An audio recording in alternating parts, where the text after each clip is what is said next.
జోగి రమేష్ ఫ్యామిలీలోని బతుకు జట్కా బండి ఎపిసోడ్స్ని మీలో ఎంతమంది చూస్తున్నారు? ఒక్క ఎపిసోడ్ కూడా మిస్ అవ్వకుండా చూసిన వాళ్ళు ఎంతమంది ఉన్నారు?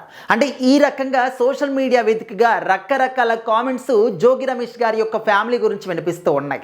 ఫ్యామిలీ యొక్క వ్యవహారం అంతా కూడా సోషల్ మీడియాలో వితండవాదం చేస్తూ ఉంది. ముఖ్యంగా ఆ ఒక్క వీడియోస్ అనేవి ఏ విధంగా వైరల్ అవుతూ ఉన్నాయో అండ్ నంబర్ 1 ట్రెండింగ్లో ఉన్నాయి. అది ఏ ఒక్క ఇన్స్టాగ్రామ్లో కావచ్చు, యూట్యూబ్లో కావచ్చు, ఫేస్బుక్లో కావచ్చు, ఎక్కడ చూసినా కూడా జోగి రమేష్ ఫ్యామిలీ గురించే మాట్లాడుతూ ఉన్నారు. ఆయన కొడుకు కోడల గురించే మాట్లాడుతూ ఉన్నారు. అయితే గతంలో నుంచి కూడా మనం వింటూ ఉన్నాము, చాలా రకాలుగా వాళ్ళ కోడల్ని జోగి రమేష్ గారి ఫ్యామిలీ అందరూ కూడా వేధింపులకు గురి చేస్తారు అని చెప్పేసి, పెళ్ళి అనేది ఎంత గ్రాండ్గా చేసినప్పటికీ కూడా పెళ్ళైన ఒక 2-3 నెలల క్రితాన్ని మళ్ళీ కట్నం తీసుకురావాలి అని చెప్పేసి, కారు తీసుకురావాలి అని చెప్పేసి, భూమి రాసుకురావాలి అని చెప్పేసి రకరకాలుగా చంపడానికి కూడా ప్రయత్నాలు చేశారు 2-3 సార్లు అని చెప్పేసి వాళ్ళ కోడలు స్వయంగా పోలీస్ స్టేషన్కి వెళ్ళి కేసు కూడా నమోదు చేసింది. సో అప్పటి నుంచి కూడా రకరకాల కామెంట్స్ వినిపిస్తూ ఉన్నాయి. జోగి రమేష్ కొడుక్కి అంటే బలహీనత ఉంది, ఆయన సంసారానికి పనికి రాడు అని చెప్పేసి రకరకాలుగా మాట్లాడుతూ ఉన్నారు. సో ఇప్పుడు సోషల్ మీడియాలో కనిపిస్తున్నటువంటి ఆ వీడియోలో కూడా స్వయంగా జోగి రమేష్ గారి యొక్క కొడుకే నాకు ఆ విధంగా బలహీనత ఉంది, నేను ఆ పని చేయలేను, సో నాకు బలవంతంగా పెళ్లి చేశారు, ఫోటో చూసినప్పుడే వద్దన్నాను, కానీ నా ముక్కు వంచి మెడలు వంచి మరి నా చేతి తాళి కట్టించారు, అనవసరంగా ఈ పెళ్లి చేసుకున్నాను అని చెప్పేసి ఆయనే మాట్లాడుతున్నటువంటి ఆ వీడియో అనేది సోషల్ మీడియాలో నంబర్ 1 ట్రెండింగ్లో అసలు వితండవాదం చేస్తుంది అనమాట. విచ్చలవిడిగా వైరల్ అవుతూ ఉంది.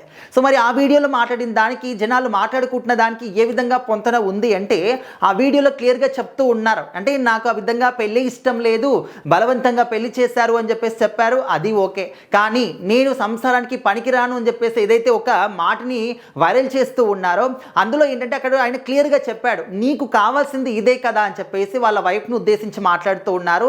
ఆల్రెడీ నా గురించి విధంగా ప్రచారం చేసేసారు, జనాల్లోకి వెళ్ళింది కదా, సో మరి మీకు కావాల్సింది కూడా ఇదే కదా, ఓకే నేనే చెప్తున్నాను, నీకు సమ్మతమేనా అని చెప్పేసి ఈ విధంగా మాట్లాడారు. ఇంకా దానికి ఏంటంటే స్వయంగా ఆయన ఒప్పుకున్నాడు, నిజంగా ఆయనకు అది లేదు, ఈ విధంగా రకరకాలుగా సోషల్ మీడియా వేదికగా ఆ వీడియోస్ని మాత్రం విపరీతంగా వైరల్ చేస్తూ ఉన్నారు.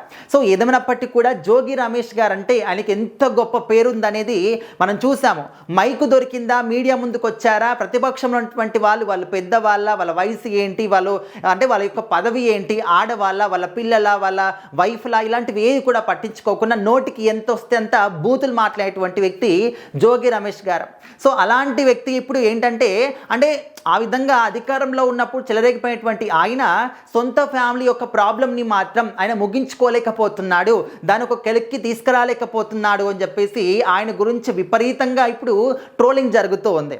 సో నిజంగా మరి ఇక్కడ ప్రతిపక్షంలో ఉన్నారని చెప్పేసి అప్పట్లో వీళ్ళ అధికారంలో ఉన్నప్పుడు ఏ విధంగా బూతులు మాట్లాడేవాడు, ఏ విధంగా రౌడీజం చేసేవాడో మనం చూసాం.